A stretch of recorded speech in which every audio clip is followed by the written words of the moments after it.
Hello everyone, good morning to all of you. कैसे हैं आप लोग? आप सभी का स्वागत है आप ही के अपने इस यूट्यूब चैनल पर।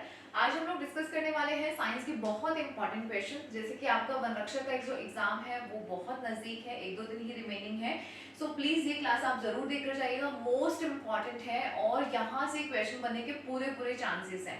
उसके अलावा अगर आप और अनदर किसी भी एग्जाम की तैयारी कर रहे हैं तो आप हमारे इन सेशंस को फॉलो कर सकते हैं, और पहली बार है तो चैनल को सब्सक्राइब कर लीजिएगा। तो चलिए यहाँ पे हम लोग स्टार्ट करते हैं। साइंस के हम लोग बहुत इंपॉर्टेंट क्वेश्चंस देखने वाले हैं।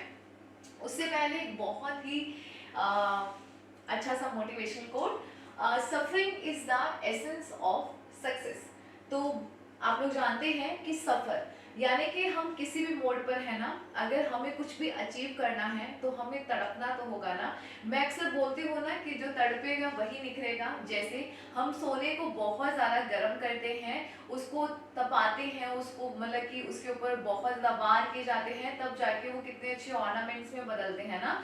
तो जब तक कोई तपेगा नहीं तब तक कोई निखरेगा नहीं। इसी वजह से अगर आपको लगता है कि आप बहुत ज़्यादा स्ट्रगल कर रहे हैं सक्सेस की इस राह में, जब तक आपको सक्सेस मिल नहीं जाती है, तो जस्ट जब ये सफर है ना, यही तो ये जो स्ट्रगल, आप ये जो स्ट्रगल के मोड पे जो आप सफर करोगे, यही तो रस है ना सक्सेस का। ठीक है, इसी जब जब तक आप लोगों ने सफर नहीं किया ना या संघर्ष नहीं किया, तब तक उस सक्सेस का मजा भी नहीं है। ठीक है, इसी वजह से अगर आपको लगता है कि नहीं बहुत ज्यादा हो गया है, नहीं हो पा रहा है, बिल्कुल भी गिव अप नहीं करना है। क्योंकि जब हमें ऐसा लगता है, जब हम गिव अप करने वाले होते हैं, बस अगर उसी टाइम से अगर हमने और मेहनत करना शुरू कर दिया तो हमें सक्सेस जरूर मिल जाएगी। तो चलिए हम यहाँ पे स्टार्ट करते हैं, हमारे सेशन की तरफ बढ़ते हैं। पहला आपका यहाँ पे प्रश्न है, निम्नलिखित कार्बनिक पदार्थों में से कौन सा प्रकृति में सर्वाधिक मात्रा में पाया जाता है? ये क्वेश्चंस काफी इंपॉर्टेंट है, तो मेरा ये रहता है कि हम थोड़ा फास्ट चलें ताकि आप लोगों का टाइम कम से कम वेस्ट हो ना। चलो देखो, ग्लूकोज, सेलुलोज, फ्रक्टोज या सुक्रोज, ये सारे हमारे कार्बोहाइड्रेट हैं। हमने ये टॉपिक बहुत अच्छे से किया हुआ है, परंतु यहाँ पे ध्यान रखिएगा कि सबसे ज्यादा मात्रा में प्रकृति में कौन सा पाया जाता है। तो आप यहाँ पे बहुत अच्छे से ये भी ध्यान रखिएगा कि नॉर्मली हमारे पास क्या मिलते हैं, पेड़ पौधे, प्लांट्स मिलते हैं। और प्लांट्स में ना एक चीज खास बात है कि प्लांट की जो सेल वॉल होती है, प्लांट में क्या होता है, सेल वॉल यानी कि कोशिका भित्ति पाई जाती है, और ये कोशिका भित्ति बनी होती है सेल्यूलोज की। किसकी बनी होती है? सेल्यूलोज की बनी होती है। ये एक हार्ड होती है, बहुत ज्यादा कठोर होती है, मृत भाग होता है। हमारी कोशिकाओं में कोशिका भित्ति नहीं पाई जाती है, ये सिर्फ आपको पेड़ पौधों में या जो प्लांट कोशिका होती है, पादप कोशिका होती है, प्लांट सेल, उसी में आपको देखने को मिलेगी। और मैंने वहां पे आपको करवाया भी था मोस्ट अबंडेंट। ठीक है, ये आपका क्या है, सेल्यूलोज, जो आपकी प्रकृति में सबसे ज्यादा मात्रा में पाया जाता है। किसी ने वो क्लास देखी होगी तो आपको जरूर याद होगा। उसके अलावा ग्लूकोज को हम लोग ना ब्लड शुगर कहते हैं। ठीक है, फ्यूल भी कहते हैं हम इसको, सेल्यूलर फ्यूल यानी कि कोशिकीय ईंधन कहते हैं। उसके अलावा फ्रक्टोज जो है ये आपका नेचुरल स्वीटेस्ट शुगर है, सबसे प्राकृतिक मीठी शर्करा है। क्लियर? उसके अलावा जो सुक्रोज है इसको आप लोग टेबल शुगर कहते हैं, ये आपको गन्ना, बीटरूट इनसे मिलती है। क्लियर? टेबल शुगर यानी कि नॉर्मल जो आप चीनी इस्तेमाल करते हैं वही। नेक्स्ट, फोटोग्राफी में कौन सा अम्ल प्रयुक्त किया जाता है? फॉर्मिक, ऑक्जेलिक, सिट्रिक या फिर एसिटिक? तो बहुत अच्छा प्रश्न है, ध्यान रखिएगा। ऑक्जेलिक एसिड का इस्तेमाल किया जाता है फोटोग्राफी में, और सिल्वर ब्रोमाइड का भी इस्तेमाल किया जाता है फोटोग्राफी में। बहुत बार पूछा जाता है। और ये कौन सी यहाँ पर रिएक्शन होती है? यहाँ पर होती है अपघटन की अभिक्रिया यानी कि डीकम्पोजिशन अभिक्रिया यहाँ पर होती है। उसके अलावा फॉर्मिक एसिड, चींटी का डंक, बिच्छू का डंक, कोई भी डंक, मधुमक्खी का डंक, उसके अंदर आपको काटने से स्वेलिंग या सूजन आ जाती है, वो किसकी वजह से? क्योंकि उसके अंदर फॉर्मिक एसिड होता है। इसे ही मेथेनोइक एसिड भी कहा जाता है। सिट्रिक एसिड, खट्टे फलों में आपको सिट्रिक एसिड मिलेगा। एसिटिक एसिड, सिरका में आपको एसिटिक एसिड मिलेगा। उसके अलावा जैसे कि आपको कपड़ों पर से ना जंग के निशान, लोहे के या जंग के निशान हटाने हैं, तो इसके लिए भी हम लोग किसका यूज करते हैं? उसके लिए भी हम लोग ऑक्जेलिक एसिड का ही यूज करते हैं। कपड़े पर से लोहे और जंग के निशान हटाने के लिए भी हम लोग ऑक्जेलिक एसिड का ही इस्तेमाल करते हैं। नेक्स्ट, प्याज की कड़वाहट का कारण बता दीजिए। प्याज है, आपने देखा होगा लहसुन, इनको जब आप लोग काटते हो ना प्याज को, तो आंसू अश्रुधारा बहती है ना, वो किस वजह से होता है? सल्फर की वजह से होता है। तो बहुत अच्छे से ध्यान रखिएगा, सल्फर कंपाउंड्स होते हैं जिसकी वजह से अश्रुधाराएं बहती हैं। क्लियर? नेक्स्ट देखो, निम्नलिखित में से कौन सा आर्टिफिशियल लेदर है, कौन सा आर्टिफिशियल चमड़ा है? बेकेलाइट, रेक्सिन, रेयॉन या पॉलीस्टाइरीन? बहुत अच्छा प्रश्न है। ये प्रश्न बहुत ज्यादा इंपॉर्टेंट है। अच्छे लग रहे हो तो लाइक कर दीजिएगा, फीडबैक जरूर देना है कि क्लासेस कैसे लग रही हैं, थोड़ा बहुत लाइक में करो ना। आप लोग जितना ज्यादा लाइक करोगे, शेयर करोगे, तभी तो मेरा मन करेगा कि मैं ज्यादा से ज्यादा क्लासेस दूं। आपकी थ्योरी भी तो आपको करवानी है सारी।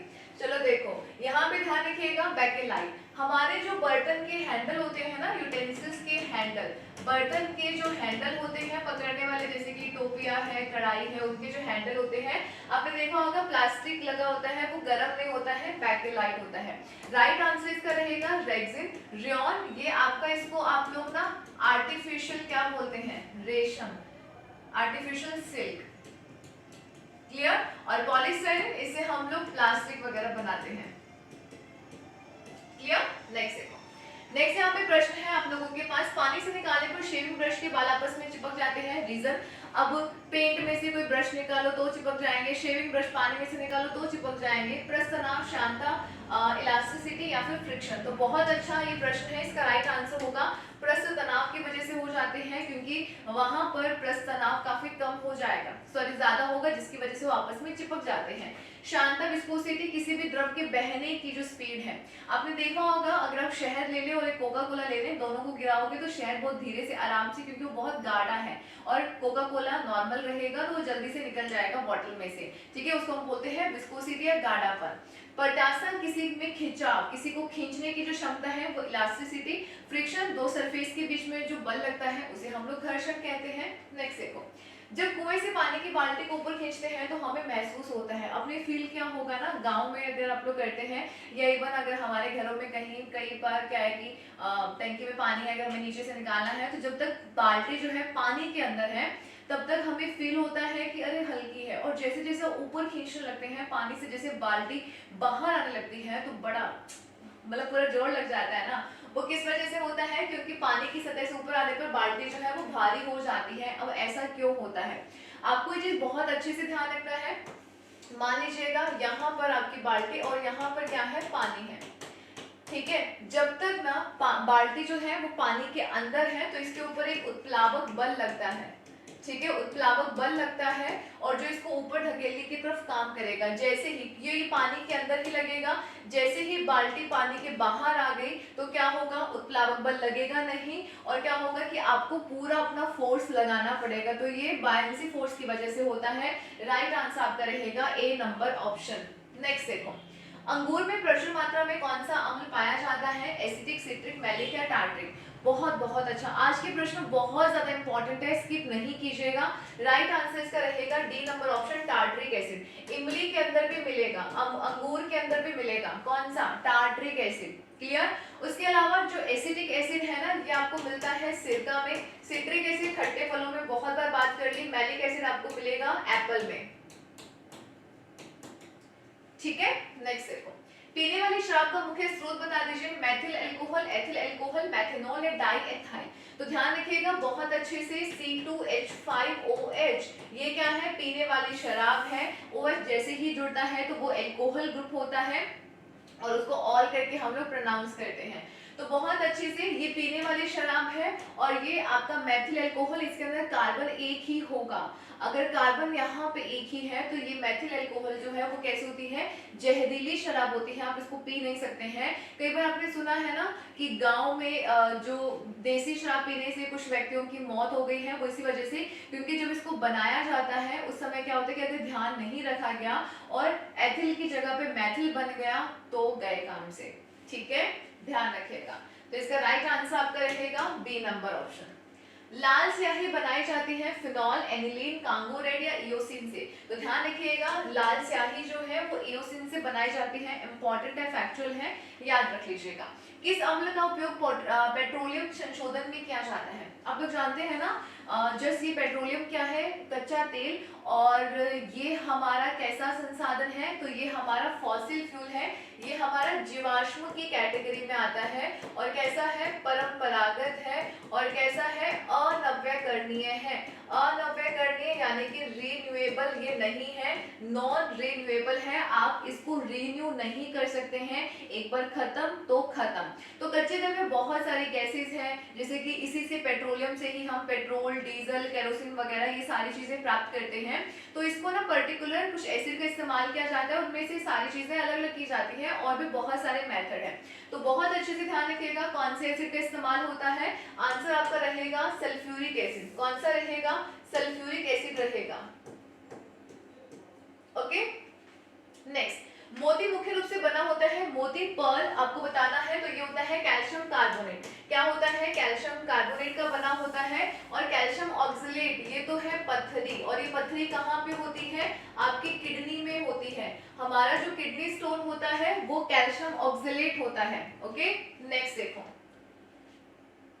जल की कठोरता का कारण बता दीजिए। जल जो है वो कठोर किस वजह से हो जाता है? यानी कि अशुद्धियां कुछ आ जाती हैं, जिसकी वजह से साबुन वगैरह काम नहीं करता है, और वो थोड़ा पीने योग्य भी नहीं, तो फिर हम लोग एक्वागार्ड वगैरह ये सारी चीजें लगवाते हैं। तो आपको ध्यान रखना है, पानी के अंदर जो कैल्शियम और मैग्नीशियम जैसे कि उनके सल्फेट है, उनके कार्बोनेट है, अगर ये सब चीजें आ जाती हैं तो पानी अशुद्ध हो जाता है। तो ये तो होता है कि अगर कठोर यानी कि कैल्शियम सल्फेट, अब देखा ना, कैल्शियम सल्फेट है, मैग्नीशियम आपका सल्फेट, सल्फेट की अशुद्धियां, या फिर आपका कैल्शियम कार्बोनेट है, मैग्नीशियम कार्बोनेट है, तो ये कुछ अशुद्धियां हैं जो पानी को कठोर कर देती हैं। क्लियर? तो अगर आपसे पूछा जाए कि परमानेंटली कठोर कर देंगी, तो वो आपका रहेगा सल्फेट वाली अशुद्धियां। तो यहाँ पे आपका सारा ही सही है, कैल्शियम और मैग्नीशियम सल्फेट, यहाँ पे सल्फेट लिख लीजिएगा, ठीक है। क्लोराइड बाइकार्बोनेट की वजह से भी, नाइट्रेट और सल्फेट की अशुद्धियां सभी, इन सभी की वजह से क्या हो जाता है? पानी कठोर हो जाता है, हार्डनेस आ जाती है। मानक दाब और ताप पर कौन से तत्व द्रव हैं? हीलियम, मरकरी, क्लोरीन या फिर ब्रोमीन। हम लोग ये जानते हैं क्या, हमारे पास कुछ मेटल है और कुछ हमारे पास नॉन मेटल है, और हम ये भी जानते हैं मेटल यानी कि धातु और नॉन मेटल यानी कि अधातु। और धातु के अंदर एक हमारे पास एक ऐसी धातु है जो क्या होती है? जो द्रव अवस्था में होती है, जिसका नाम है मरकरी। क्लियर? ऐसे ही अधातु में हमारे पास एक ऐसी अधातु है जो द्रव अवस्था में है, जिसका नाम है ब्रोमीन। तो यहाँ पर आपके पास दोनों ही ऑप्शन है, मरकरी और ब्रोमीन। क्लियर? तो राइट आंसर आपका रहेगा सी नंबर ऑप्शन, आपका बिल्कुल सही हो जाएगा। नॉर्मल टेम्परेचर और प्रेशर पे ये दोनों ही लिक्विड फॉर्म में होती हैं। दोनों ही एक तरीके से आप बोल दीजिएगा कि एक्सेप्शनल अपवाद है, और बहुत अच्छे से याद रखना है। आपको ये भी बहुत अच्छे से याद रखना है कि आपसे मेटल पूछा है, धातु पूछा है, या आपसे नॉन मेटल अधातु पूछा है, बहुत बार आपसे अधातु बोलेगा, सबसे पहला नंबर ऑप्शन है आपको मरकरी देगा, और हम ओवर कॉन्फिडेंट में अरे वाह मरकरी ही तो है, इतना आसान प्रश्न, और वो आपका फिर गलत हो जाएगा। इन बातों का बहुत अच्छे से ध्यान रखना है। जब यहाँ पे आपको लगता है ना बहुत सिंपल सा प्रश्न है, वैसे भी जब भी आप प्रश्न कर रहे हैं सारे ऑप्शंस को रीड करें, उसी के बाद आप अपने आंसर तक पहुंचे। जल के अणुओं के मध्य कौन सा आबंध विद्यमान होता है? आबंध यानी कि बॉन्ड कौन सा होता है? जब भी हम कोई कंपाउंड या कोई यौगिक बनाते हैं तो जुड़ने के लिए कुछ तो बॉन्डिंग होनी जरूरी है ना। हमारा किसी के साथ रिलेशन होता है, वो कितना अच्छा रिलेशन है उसके लिए बॉन्डिंग डिपेंड करती है कि हमारे और उसके बीच में कैसा बॉन्ड है, होता है ना। चलो तो ध्यान रखिएगा, पानी के अणुओं के बीच में कौन सा बॉन्ड होता है? तो यहाँ पे होता है हाइड्रोजन बॉन्ड होता है। बॉन्ड वाला टॉपिक अगर आप लोग करना चाहते हैं तो आपको मेरी प्लेलिस्ट में मिल जाएगा, बहुत अच्छे से मैंने करवाया हुआ है। केमिस्ट्री के मैंने बहुत सारे टॉपिक्स करवाए हुए हैं, अगर आप करना चाहते हैं डिटेल में तो आप वहां पे जाके कर सकते हैं, मोस्ट इंपॉर्टेंट टॉपिक है। नेक्स्ट देखो, निम्न में से किस तत्व से रदरफोर्ड ने अल्फा कणों का प्रतिनिधित्व किया था? हम लोग ये तो जानते हैं या नहीं जानते? कोई बात नहीं, बता देती हूँ। रदरफोर्ड ने एक प्रयोग किया था जिसके जरिए उन्होंने नाभिक के बारे में बताया था कि आपका ये जो परमाणु है ना, इसके बीच में जरूर कुछ तो क्या है, पॉजिटिव पार्ट है। और इसको बताया था कि एक पर्टिकुलर बीच में क्या है, नाभिक है, जहां पे वेट है और कैसा है, पॉजिटिव है। अब ये बात बहुत अच्छे से ध्यान रखिएगा, इन्होंने अल्फा कणों की बौछार करवाई थी, सोने की पतली पन्नी का भी इस्तेमाल किया था, पर वो जो अल्फा कण थे ना, वो कौन से तत्व के थे ये पूछ रहा है। तो वो आपका जो तत्व था वो कौन सा था, पोलोनियम था। ठीक है, पोलोनियम का इस्तेमाल किया गया था किसके लिए, इनके अल्फा कणों का इस्तेमाल किया गया था, जिसमें पर्टिकुलर यहाँ से बमबारी करवाई गई थी, सोने की पतली पन्नी रखी गई थी और ये देखा गया क्योंकि सोना क्या है, ये मोस्ट मैलेबल है, आप इसको ना जितना चाहे पतला कर सकते हो, तो बहुत ही पतली पन्नी का इस्तेमाल किया गया था, इसी वजह से सोने का यूज किया गया था। और कौन सा यहाँ पे तत्व था, पोलोनियम था। क्लियर। नेक्स्ट देखो, पेट्रोल की गुणवत्ता किससे अभिव्यक्त की जाती है? पेट्रोल है, डीजल है, इनकी क्वालिटी को हम किससे मेजर करते हैं? कौन सा पेट्रोल अच्छी क्वालिटी का है, कौन सा डीजल अच्छी क्वालिटी का है? बहुत अच्छे से ध्यान रखिएगा। ऑक्टेन संख्या, ऑक्टेन संख्या पेट्रोल की क्वालिटी को बताता है और सीटेन संख्या जो है वो डीजल की क्वालिटी को बताता है। जितना अच्छा ऑक्टेन नंबर और सीटेन नंबर होगा, ये फ्यूल हमारे उतने ही अच्छी क्वालिटी के होंगे। क्योंकि मिलावट आ रही है ना, बहुत ज्यादा मिलावट की वजह से क्या होता है कि आपका जो पेट्रोल और जितनी एफिशिएंसी उसको देनी चाहिए वो उतनी नहीं दे पाता है, क्योंकि उनका ऑक्टेन और सीटेन नंबर कम होता है। नेक्स्ट देखो, लोहा किससे प्राप्त किया जाता है? चूना पत्थर, पिंच ब्लेड, मोनोजाइट, अरे या हेमेटाइट। तो ध्यान रखिएगा, लोहा, लोहा हम किससे प्राप्त करते हैं? तो हम प्राप्त करते हैं हेमेटाइट, एक अयस्क है जिससे ज्यादा सर्वाधिक मात्रा में लोहा प्राप्त किया जाता है। हेमेटाइट है, पैक्नेटाइट है, सीडेराइट है, लिमोनाइट है, ये कुछ हमारे लोहे के अयस्क हैं जिनसे हम लोहा प्राप्त करते हैं। ये आपका यूरेनियम का है जिससे आप यूरेनियम को प्राप्त करते हैं। मोनाजाइट जो है, मोनाजाइट बालू से हम लोग क्या प्राप्त करते हैं? बालू से हम लोग थोरियम प्राप्त करते हैं। क्या प्राप्त करते हैं? थोरियम प्राप्त करते हैं। और ध्यान रखिएगा कहाँ पे मिलता है? तो केरल में, केरल में अभी तक फिलहाल ये सबसे ज्यादा मिल रहा है। केरल में भी कहाँ पे? जो मालाबार तट है वहां पर मिल रहा है। क्लियर। तो मोनाजाइट, वैसे हमने प्रश्न पहले भी किया है, तो ध्यान रखिएगा मोनाजाइट जो है इससे हम थोरियम प्राप्त करते हैं और इसका इस्तेमाल हम नाभिकीय ऊर्जा, न्यूक्लियर एनर्जी को क्रिएट करने में कर रहे हैं। नेक्स्ट देखो, जंग उदाहरण है, जंग यानी कि रस्ट। रस्ट क्या होता है? Fe2O3। जब भी हम किसी लोहे को, वो लगातार एयर के कांटेक्ट में आ रहा है और लगातार वहां पे नमी बरकरार है, तो लोहा जंग पकड़ लेता है और क्या बना देता है? Fe2O3 बना देता है। तो ये जब आप देख रहे हैं तो ये क्या लग रहा है? इसमें आयरन और ऑक्सीजन के जो मॉलिक्यूल है वो एक फिक्स अनुपात में है, निश्चित अनुपात में है। तो ये है आपका यौगिक, ये है आपका क्या?